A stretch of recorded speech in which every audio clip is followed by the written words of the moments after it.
Hola a todos y bienvenidos a nuestro podcast titulado Sembrando Inclusión, Cosechando Futuro.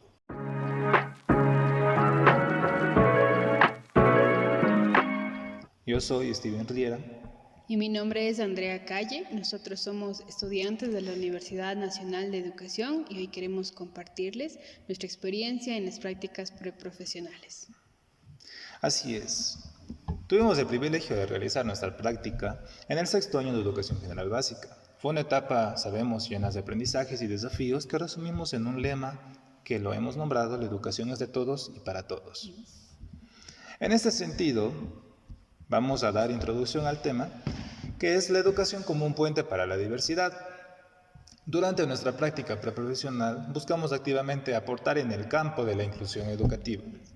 Sabemos lo que nos menciona el currículo priorizado del año 2021, que hace un énfasis en la interculturalidad como un enfoque para promover valores y principios dentro del aula, sobre todo en el aspecto del respeto a las diferentes culturas que nosotros encontramos en el contexto educativo, sabiendo que el Ecuador es un país intercultural muy diverso.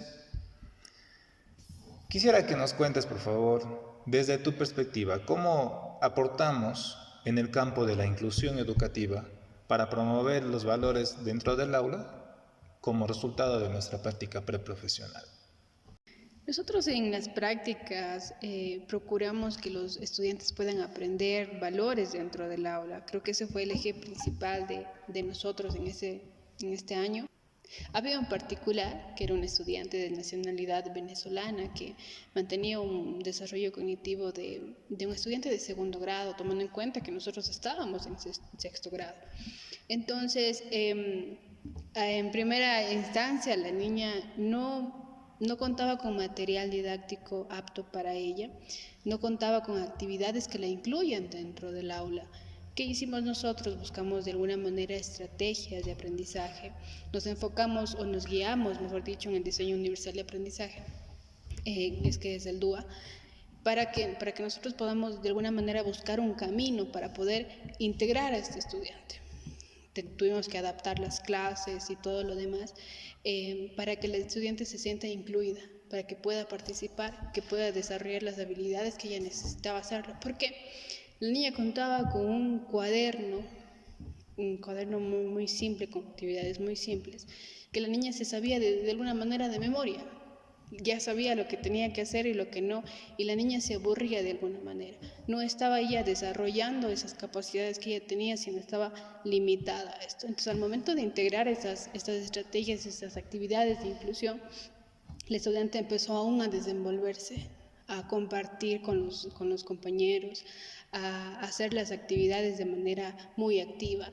Entonces, la estudiante le gustó mucho lo que implementamos, se sintió incluida y todos los estudiantes sabían que era un solo grupo y podían compartir entre ellos.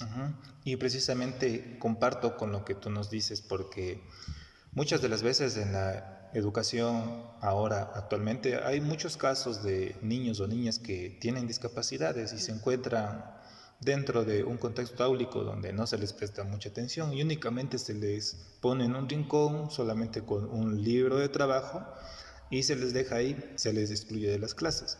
Y en este sentido, lo que se planificó y lo que se aplicó dentro del aula, considerando el DUA, tuvo énfasis en dos elementos principales del DUA: múltiples formas de representación y acción y expresión. Precisamente en consideración al nivel de desarrollo cognitivo del estudiante, ella podía expresarnos su aprendizaje de diferentes maneras, ya sea a través de la escritura, principalmente el dibujo, es algo que nosotros pudimos observar.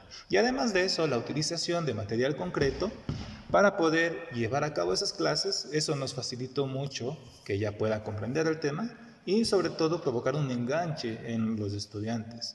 De la misma manera también dimos un espacio para poder escuchar y conocer los criterios de los estudiantes, qué pensaban ellos sobre lo que nosotros aplicamos en consideración del DUA, que es lo que vimos que normalmente no se trabajaba en el aula.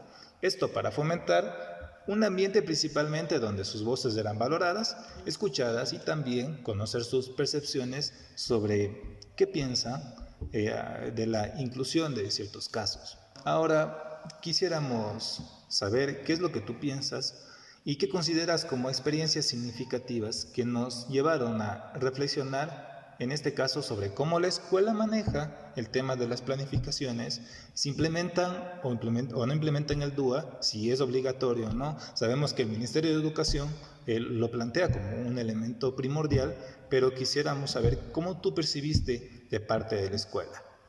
Ya.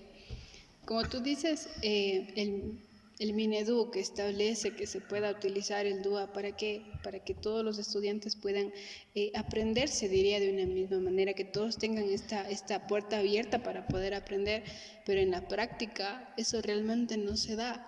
En las planificaciones que los docentes nos compartían, en particular nuestro docente nos compartía, no había una aplicación del DUA, no había, y aún no se sabía mucho cuáles eran las múltiples formas de aprendizaje, no se sabía cuáles eran, y al no saber cuáles eran no se integraban.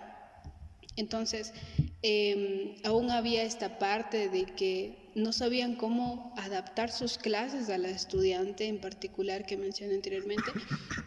No sabían de qué manera ella aprendía, no sabían de qué manera ella captaba o prestaba atención a las clases, no se sabía.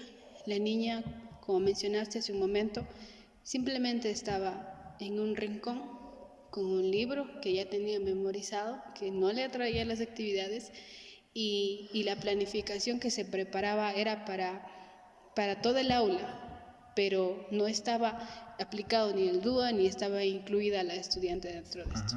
Y precisamente eso nos llevó a tener una reflexión personal sobre, con base en lo que observamos que no se aplicaba y no se consideraba, lo aplicamos en una experimentación que nosotros utilizamos y también en las diferentes áreas que tenemos que apoyar desde la práctica profesional, en este caso ayudar, acompañar y experimentar.